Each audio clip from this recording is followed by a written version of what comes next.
And welcome to the 123. I am Frank, and I'm here to go over some things that happened this week and get you off to your Raw. Um, I'm hoping that I'm better. I've seen Raw in most cases lately. It's been the case. Although I'm a little hopeful, and I'll get into why later. But first, let's talk about the superstar of the week. And the superstar of the week is a little bit timely, I've got to admit it. Manuel Alfonso Andrade or Pisa, born November 3rd, 1989, is a Mexican professional wrestler. He has worked in Mexico for Consejo Mundial de Lucha Libre as La Sombra and WWE as Andrade, shortened from his previous name Andrade Cien Almas. Due to the working relationship with CML, Andrade also worked for the Japanese promotion New Japan Pro Wrestling. A third-generation professional wrestler, Andrade made his debut a month before his 14th birthday and worked under the name Brilliante Jr. in reference to his father, who wrestled as Brilliante. He is perhaps best known for his nearly 8-year tenure working for CMLL under the name La Sombra, Spanish for the Shadow.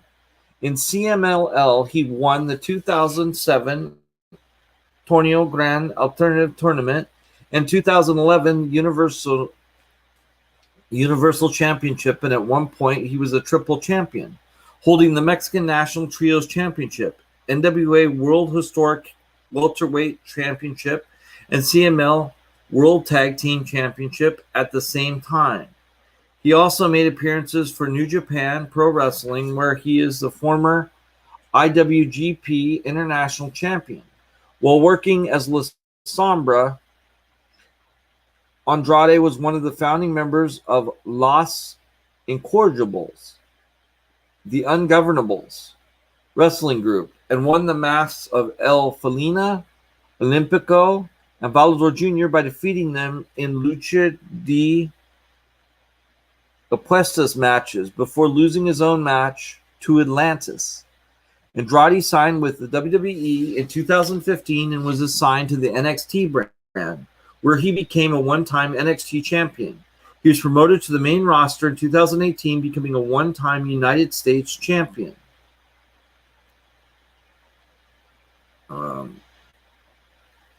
In New Japan, in 2010, La Sombra was selected to be CMLL representative for New Japan Wrestling Best of the Super Juniors 17 tournament that took place on May 30th and June 16th, 2010 in Japan. The tournament marked the first time the La Sombra toured Japan. On May 30th, 2010, La Sombra wrestled his first match in the tournament, defeating Tiger Mask. On the final day of the tournament, he defeated the junior heavyweight wrestling innovator Jushin Thunder Liger.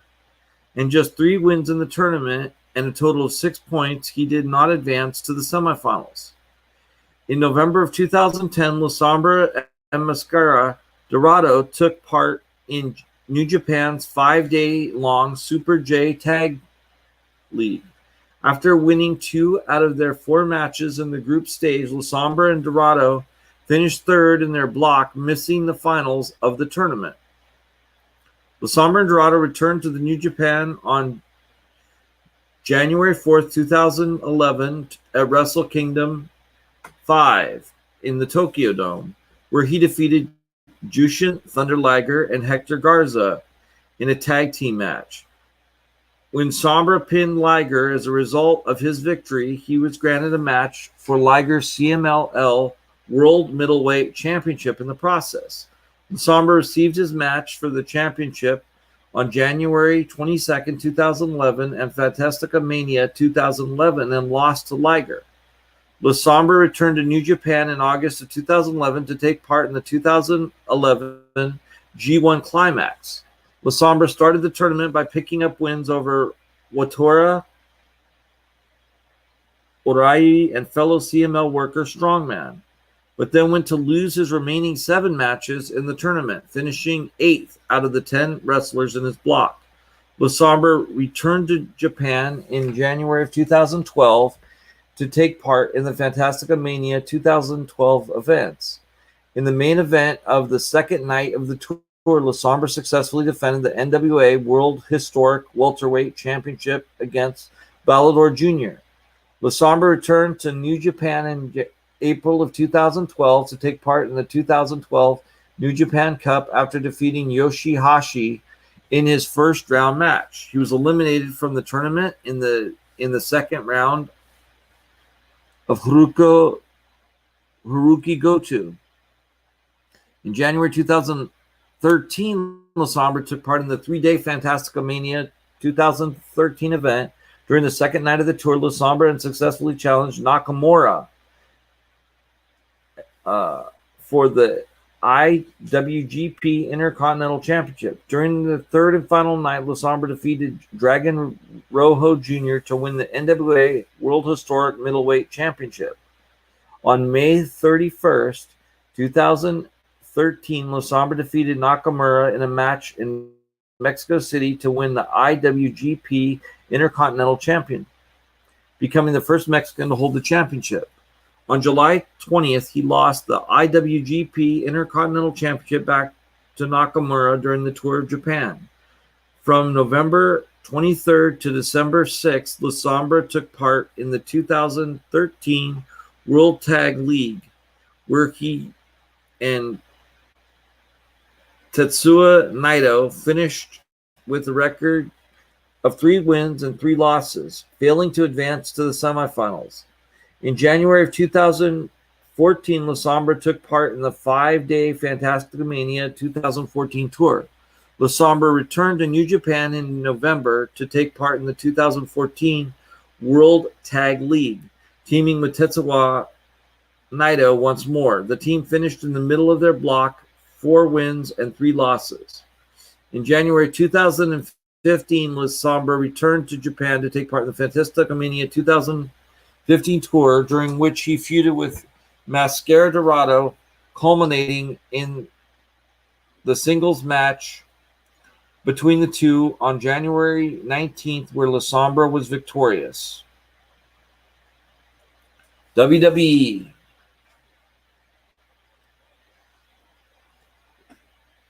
Sorry about that. I had to get a little drink. On November 19, 2015, Andrade signed a developmental contract with WWE. He later reported to the WWE Performance Center to begin his WWE career, focusing initially on improving his English language skills with the help of Sarah Stock, a WWE trainer who worked for CML for almost a decade. He made his WWE in-ring debut at a Next House show in Tampa, Florida, on January 8, 2016, wrestling under the name Manny Andrade and defeating Riddick Moss. He made his NXT TakeOver debut of NXT TakeOver Dallas April 1st, where he defeated Christopher Gerard during a dark match. The following month, Andrade was given a new ring name, Andrade Cien Almas. At NXT TakeOver The End on June 8th, Almas defeated Ty Dillinger. At NXT TakeOver Brooklyn 2 on August 20th, Almas was defeated by the debutant Bobby Roode, or by the debuting on October 5th episode of NXT after losing to the Revival in the first round of the Dusty Rhodes Tag Team Classic. Almost took out his frustrations by attacking his tag team partner Cedric Alexander, thus turning heel in the process. By defeating No Way Jose on December 14th episode of NXT, Almost qualified for a fatal 4-way match to determine the number 1 contender to the NXT Championship and was eliminated by Roderick Strong. At NXT TakeOver San Antonio on January 20th, 2017, Almost was defeated by Roderick Strong. NXT Champion 2017 to 2018. On the July 19th episode of NXT, Almost appeared with an unidentified woman and attacked Cesar Bonone. After threatening No Way Jose, though almost ran away when Jose ran back into the ring. And I got to say, so when we used to cover on the 1, 2, 3, when we covered a lot of the wrestling matches, we definitely covered NXT, and I kind of got to see that almost was really, or not, or that Andrade was really up and comer and was doing really well. He had a lot of really great matches. One of his best matches was a match against Johnny Gargano on August 19th, which almost won. He returned in October 11th episode of NXT, where he once again defeated Gargano. On the November 1st episode of NXT, almost signed a contract where he packed a match against Drew McIntyre for the NXT Championship before attacking him later that night. On November 18th, the NXT TakeOver War Games almost defeated McIntyre to become the new NXT champion. Drew McIntyre. Like, think about that. This is all going to come into play a little bit later, because I definitely have some things to say. On January 27th, 2018, in NXT TakeOver Philadelphia, almost successfully defended his title against Johnny Gargano again. Almost match with Gargano at TakeOver Philadelphia, highly acclaimed, earning 5 stars from Wrestling Observer newsletter journalist Dave Meltzer, and making it the first match in NXT history to receive a 5-star rating. On January 28th at the Royal Rumble, almost made his first main roster appearance, entering as a surprise entrance at number 7 during the Royal Rumble match, in which he eliminated Kofi Kingston before being eliminated by Randy Orton.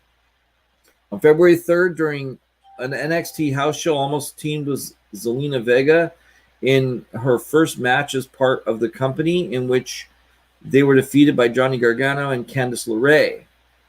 On February 21st, episode of NXT, almost retained the title against Gargano after interference from Tommaso Ciampa. At NXT TakeOver New Orleans on April 7th, almost lost his NXT Championship to Aleister Black, ending his reign at 140 days. On April 18th, episode of NXT, almost accompanied Zelina Vega during her first televised match against Candice LeRae, in which he was defeated, and this turned out to be almost in Vega's last appearances on Next. So then after that, they've been basically going for the United States Championship, and that's the last we heard of them after getting that United States Championship, and then teaming with Angel Garza for a long period of time, and then them kind of breaking up, and then of course we heard about and then in October. So Andrade has been a mainstay. People have been watching. People were watching him, and we're talking about the Superstar of the Week. But of course, I'm talking about Andrade, and I'm talking about the fact that he was Future Endeavored this weekend, right after Fastlane. Like they Future Endeavored him. There was a lot of talk around the water cooler that Andrade was going to be given a release, or that he'd asked for a release, or some things like that. But suddenly it was a question of, that he had gone, and he did a little unhappy about the way he was being used. And one of the things he's had in mind when they got rid of Zelina Vega was to have where he might work with his girlfriend or significant other. I'm not really sure what I don't know if they're married. I'm not really sure. I think his fiance. I think that's right, but I'm not sure. Of Charlotte Flair, And I guess the company wasn't really too happy with that as an idea, so they kind of shot it down, but they didn't really come up with an idea. And he was really good with a valet because he's not really good with the English as much. So they wanted to find something for him that would, or he wanted something that would work for him where he would have a promotion. So he had asked for his release, and either because of being magnanimous or for whatever reason, WWE has decided to let him go. And it's really interesting. Some people are saying, and I don't know where this rumor is coming from. This isn't from the Observer or anything like that, but there are several people on a lot of the internet sites saying that perhaps Mr. Andrade is not does not have a 90-day compete clause, and that maybe he will not have to sit out for 90 days. So that's kind of an interesting thought. I don't know if there's any basis of it. One thing that I was listening to today, or was it yes? It was like last night, and that was that the way that they used Andrade was kind of bad because they always wanted to use him as a Mexican star, someone that would reach that demographic. That was their whole thing, and the thinking on that was that maybe that's not the best use. And I've got to give it Adam from What Culture, and I couldn't tell you which one was the one that had a lot of thoughts on this. Adam, say Clearborn or something like that, but that I'm not sure if that's accurate. So definitely, we'll try and check that out and let people know. But it was a good point that basically, I know that the way that they had him built is they would fight him in the tag team, and when he was supposed to be, like when he was fighting singles, they put him against Humberto Carrillo. They put him against the Lucha House Party. He almost always competed against other Mexican wrestlers. And so I think it kind of made it so that he was never thought of as a competitor where he was competing against everyone, but just certain packets of everyone. Like, that's what I felt. That he was only going against either mid-carders, but specifically, Mexican mid-carders.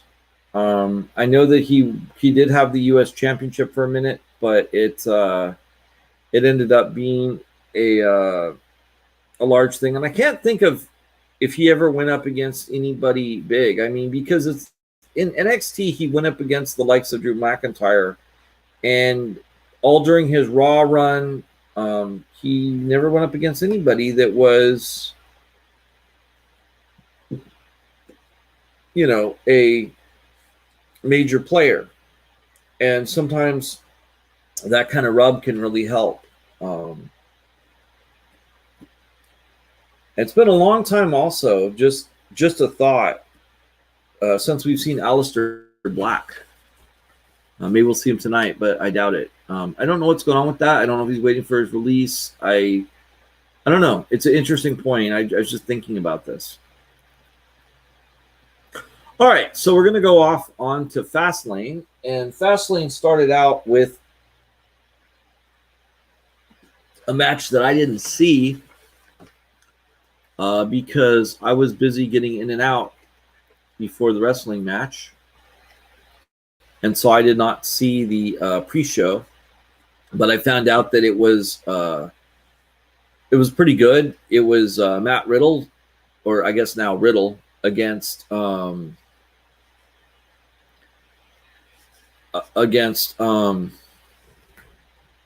Mustafa Ali.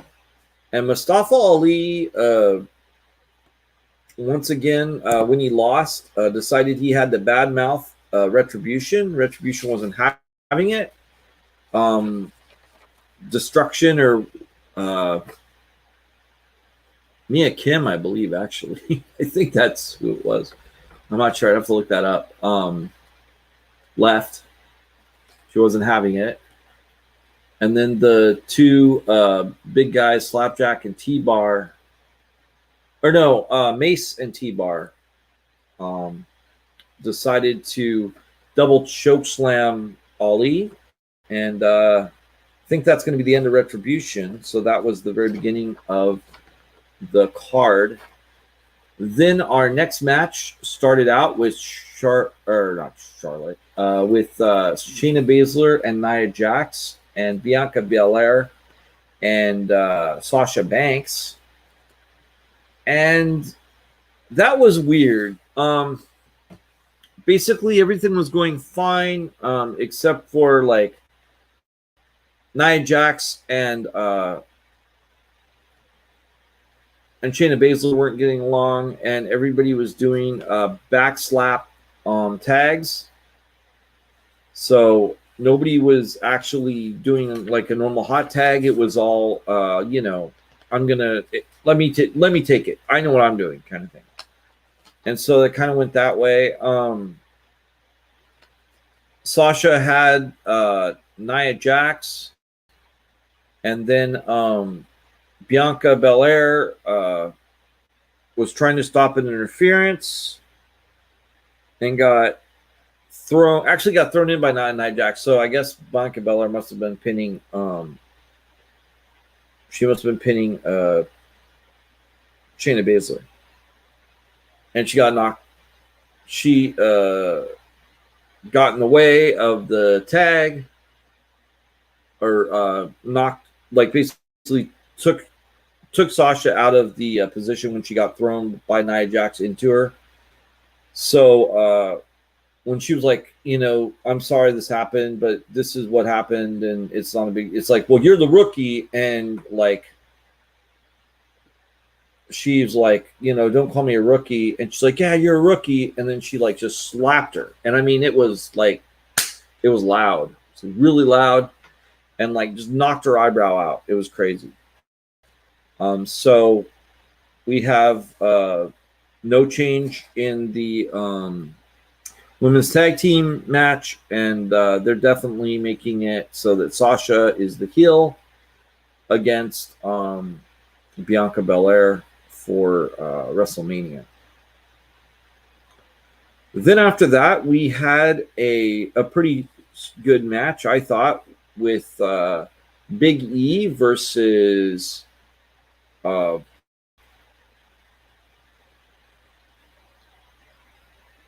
new Nigerian prince.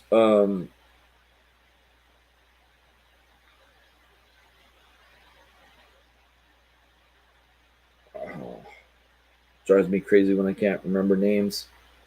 And Apollo Crews. And it was really interesting. Big E had lots of offense where he was just decided to beat the snot out of Apollo Crews, stood on his head, all kinds of things. I thought that there would be some kind of a DQ or something where Apollo would use some kind of a weapon, like perhaps his spear, like the back end of his spear, kind of like Triple H's hammer or something like that. But that didn't really happen. We might see that. I wouldn't be surprised if we saw that at WrestleMania, but it didn't happen. And Apollo Crews got the victory, but then, not Apollo Crews got the victory. Big E got the victory, and then Apollo Crews proceeded to just keep beating him and saying, "No, you're gonna deal with me. You're gonna deal with me." So I think that we're looking at a Apollo Crews versus Big E WrestleMania for the Intercontinental Championship. Then we had After that, we had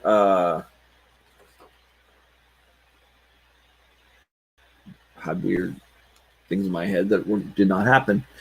Then after that, we had a match between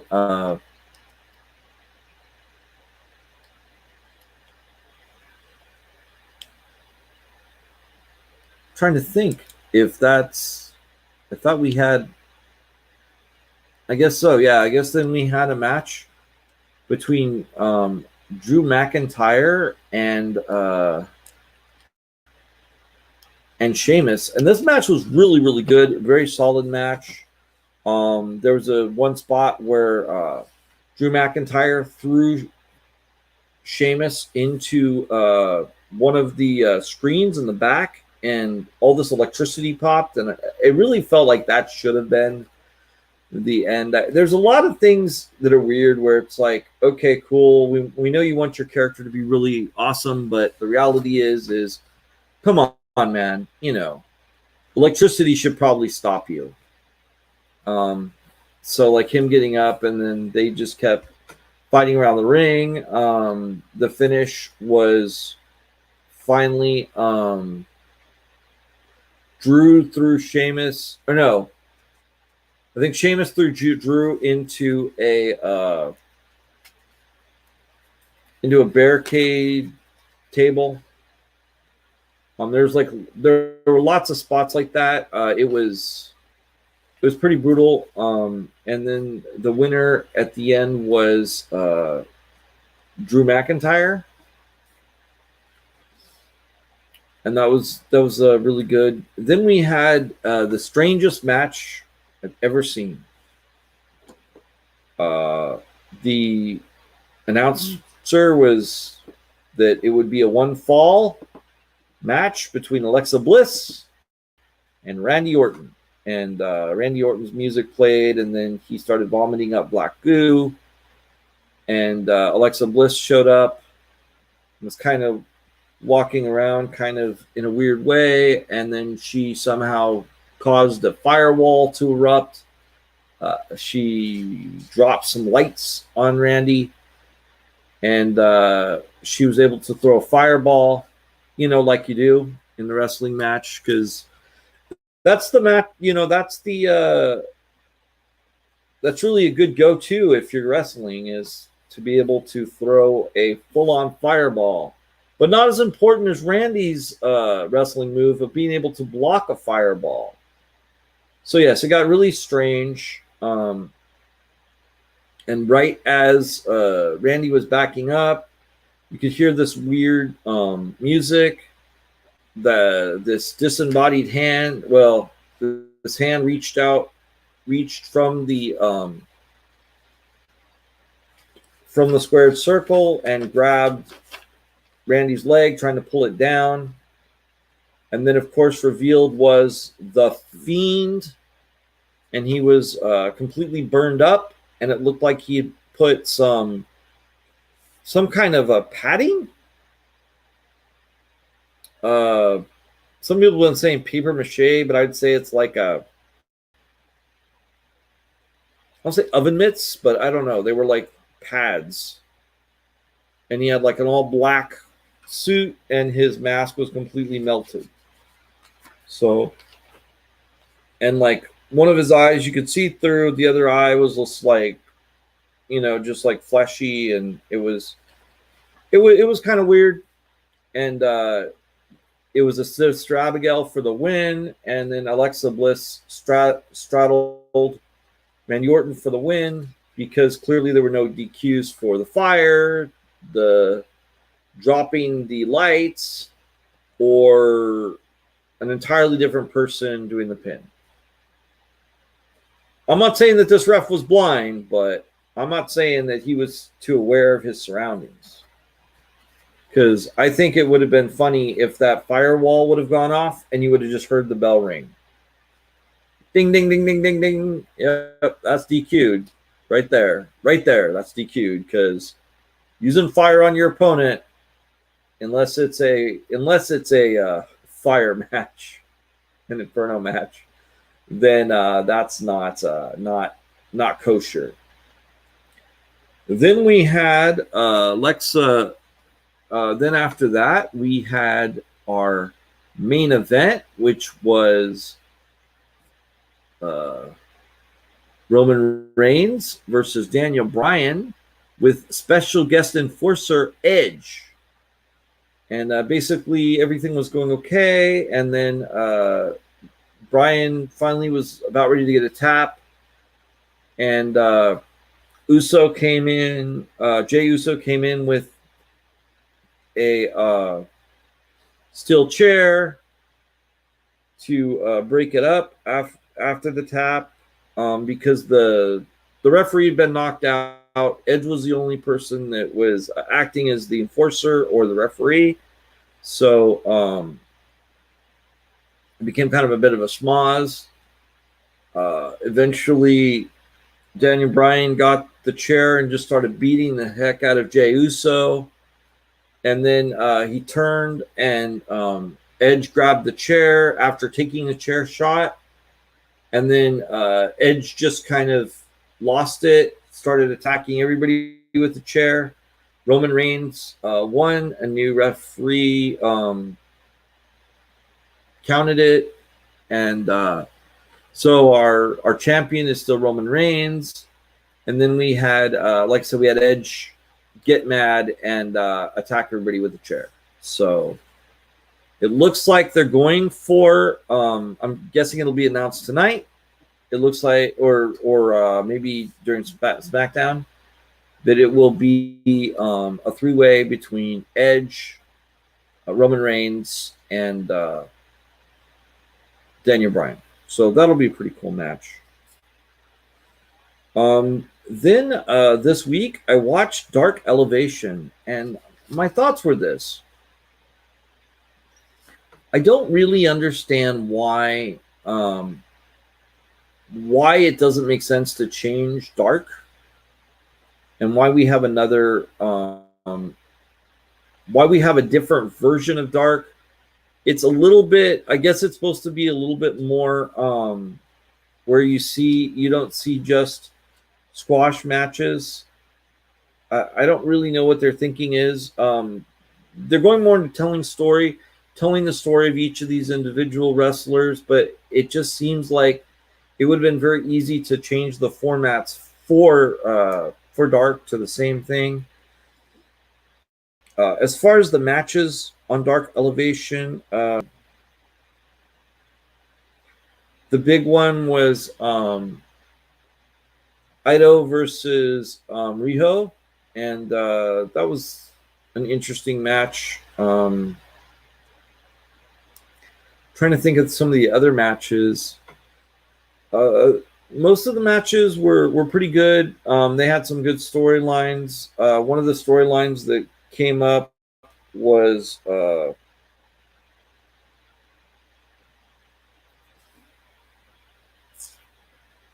we had Kenny Omega offering Matt Sydal a chance if he were to beat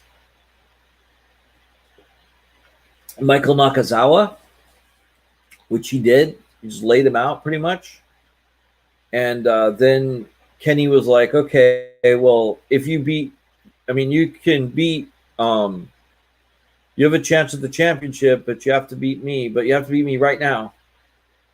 And that's when Tony Khan actually showed up to Elevation and said, no, you're a man of your word, or you're going to be a man of your word, and you're going to give that challenge in 9 days at Dynamite. So that'll be interesting. I think that's coming up. That should be this week, but I may be wrong.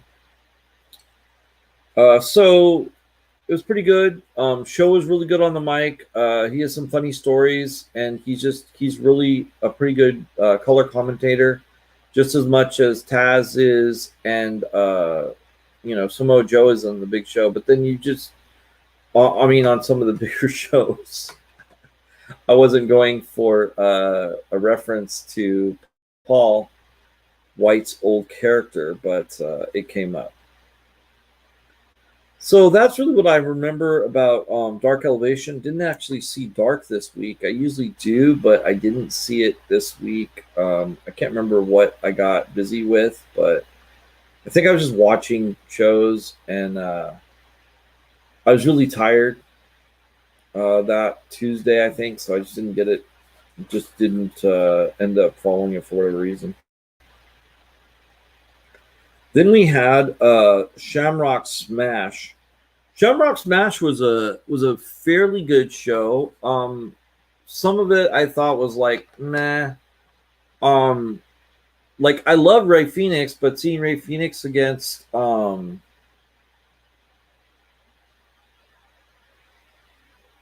can hear it in my head and I can't. Angelico against Angelico was like, eh.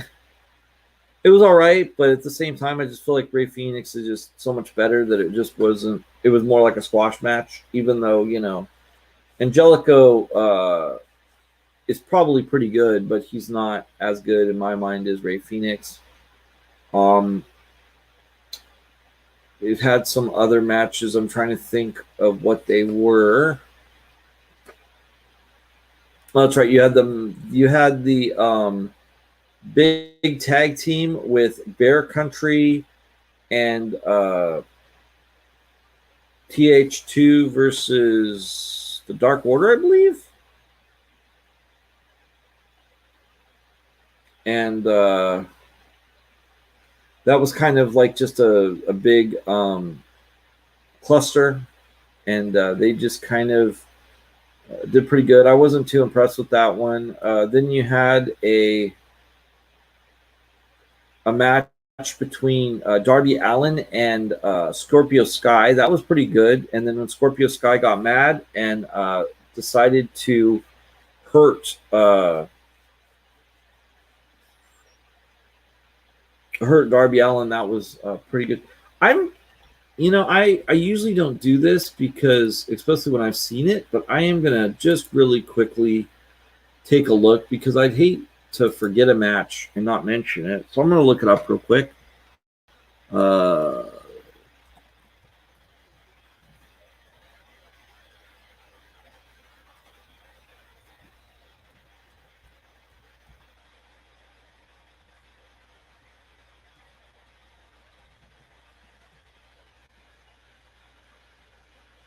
see,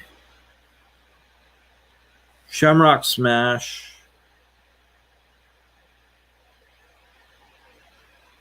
Trying to find. Maybe not. Let me just find out the Dynamite results for.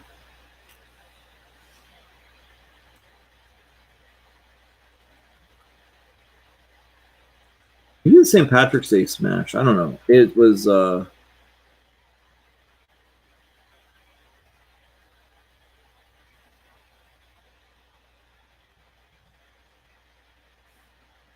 We'll look up AEW Dynamite results.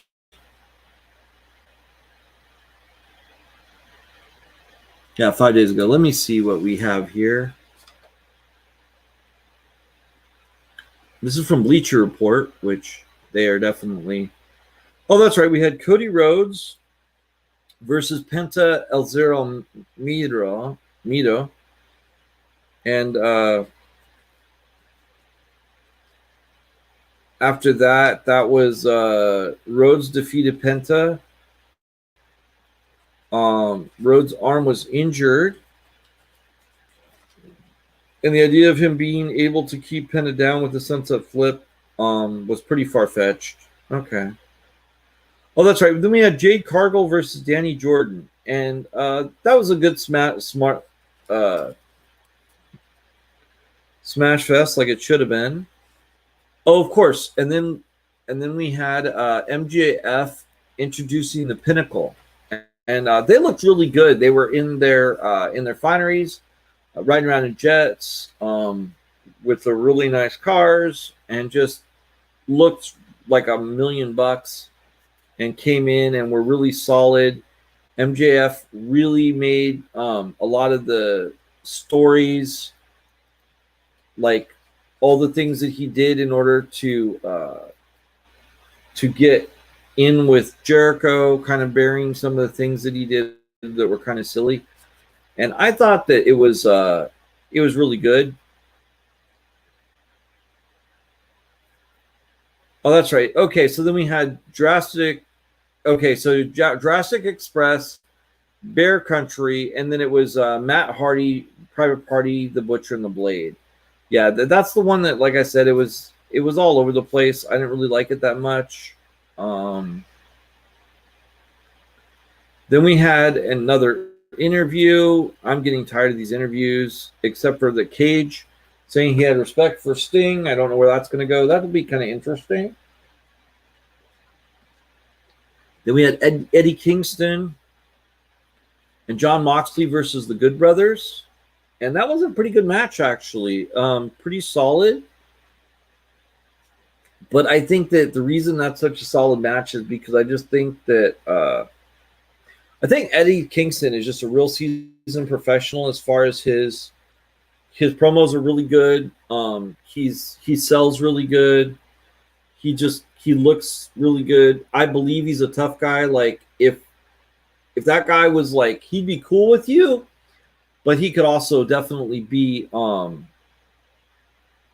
he could be threatening. Like you wouldn't want to meet him out on, in an alley if you'd made him mad.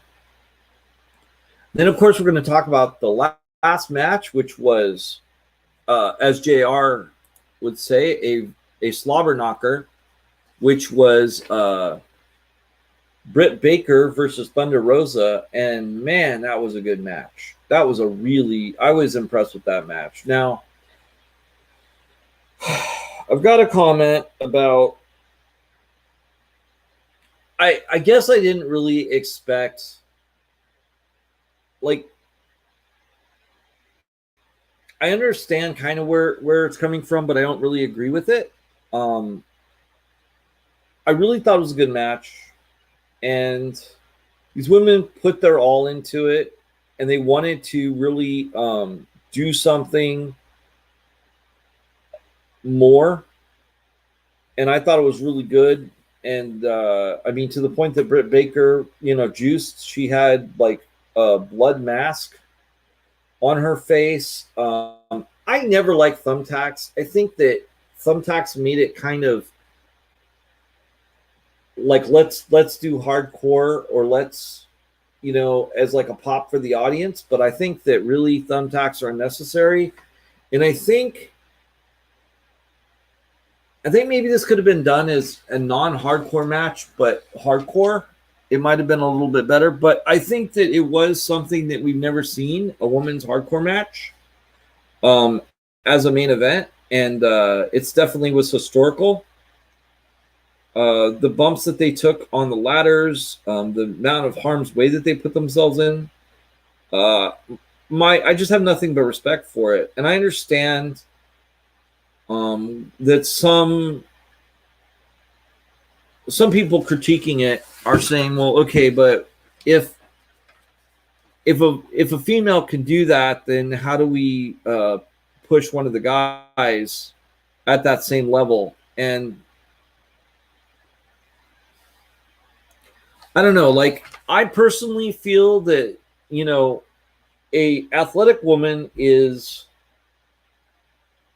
they have the same ability, so I don't see a problem, because you can say, okay, well, this very athletic woman has the same abilities as some of these others. Or I mean, I don't know if you have to have some woman that's like the same size as the guy, and I don't know like this whole argument of size in wrestling is kind of,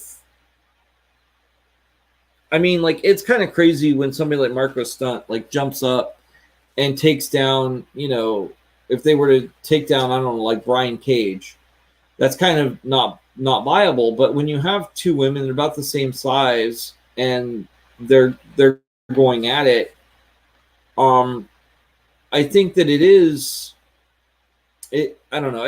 To me, it seemed viable, and I don't even know if I need to argue about this person, because I'm the only one sitting here watching it and worried about it. So I should probably not concern myself so much with it, I guess. I don't know.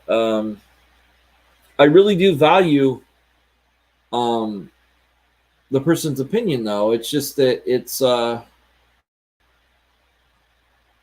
at the same time, I really respected this match, and I thought it was really a good match, and it was well done. Uh, as much, I mean, I'm not saying that I necessarily appreciate hardcore matches. I don't really appreciate like super hardcore matches, but I do appreciate, just a lot of hard technical work, and it was just really all put on the floor in this match. And definitely, if you have any chance to go see it, you should. I think if you have any possibility, you can always, if you have cable, that you can watch it on your cable, or any way that you can get a highlight of it. I would strongly suggest that you check it out, because it was really good. Then let's look at Raw tonight. I was right. I said that they would actually put Sheamus against Bobby Lashley, and that's exactly what they did. I was really surprised, because I just kind of pulled that prediction from somewhere dark and scary, if you know what I mean. But yeah, I really thought that was good. As far as the rest of Raw, it's been bad. And I think the Fiend, we're gonna get the Fiend tonight, aren't we? Yeah. Well, maybe we'll get the Fiend without the shenanigans, so we'll just get like the hardcore angry Fiend gunning for Randy Orton's title. I think things are there's going to be some buckling up pretty soon, because we do have WrestleMania that we want to get to. We want to really show that, so I think that definitely could happen. I'm trying to think. Maybe we'll have the one light in the ray of the darkness that is Raw, and I know everybody's going to tune into Raw in about 10 minutes. I know that Rhea Ripley coming in onto the show. I'm hoping they don't do this where they just have her come and introduce herself, and then like she has a match and they do like a slow build. I'd really like to see her go right into the title picture, either against Asuka or challenging, someone just immediately and saying, "Hey, I want that shot right now," and just be in that title picture, because she is just such a strong, effective lady that, from when I first saw her, the first I saw her was against Toni Storm.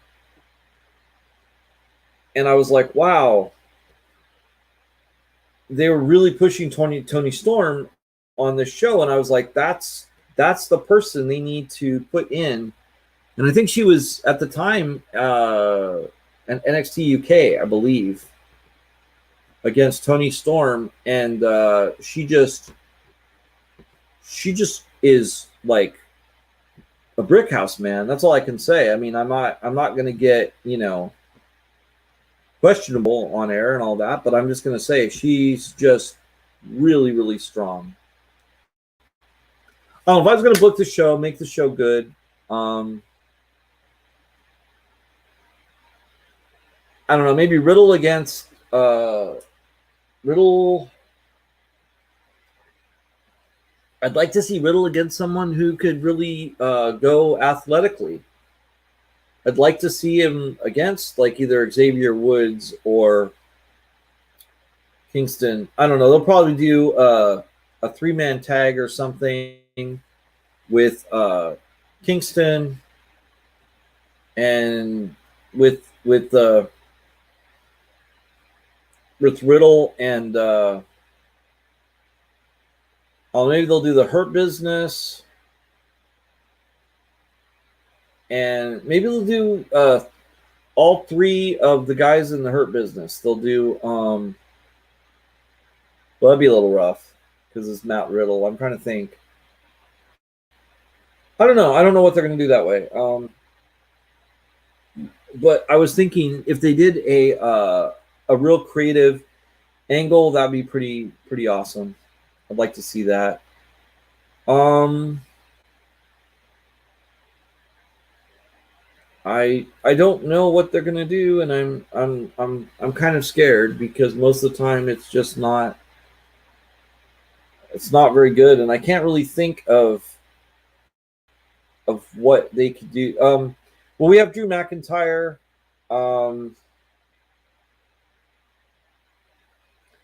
They're probably going to do something with Shane and Braun, or they're going to do Braun and Elias again. I hope not. Maybe they'll try and do they could do a handicap with Braun. That would make sense because with Elias and I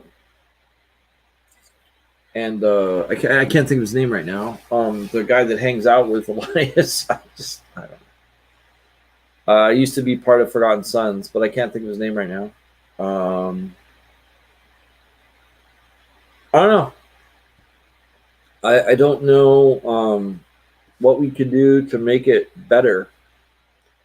And, when I can't think of what to make it better, it makes it hard to, to say anything to people. This is my holographics, just like WWE has. And it's just popping on there. But I don't know what to say about with my last 5 minutes. Raw's been really bad. Maybe we'll have Charlotte Flair show up, but then that would kind of take away from Ripley's thunder. I'm just trying to think if you had a 3-way match. Oh, that's right. You have AJ Styles and his bodyguard challenging the New Day.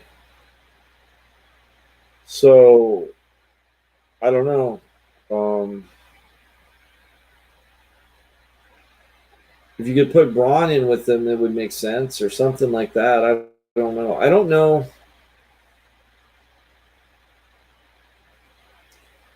I'm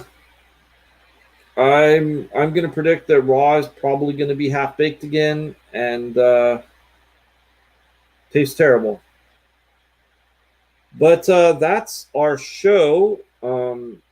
Also, if you could give us some support, we'd really appreciate it. If you could go on to TeePublic/stores/GamingFix FIXX. That would really help us out. Or if you're interested in getting a podcast, been wanting to check it out and would like a trial, you can go on to podbean.com/wildfirep. And there you can get a free trial of a podcast, and that helps us out. Well, thanks for your time. I appreciate it. I wish I had a little bit more, but I do not. So take care.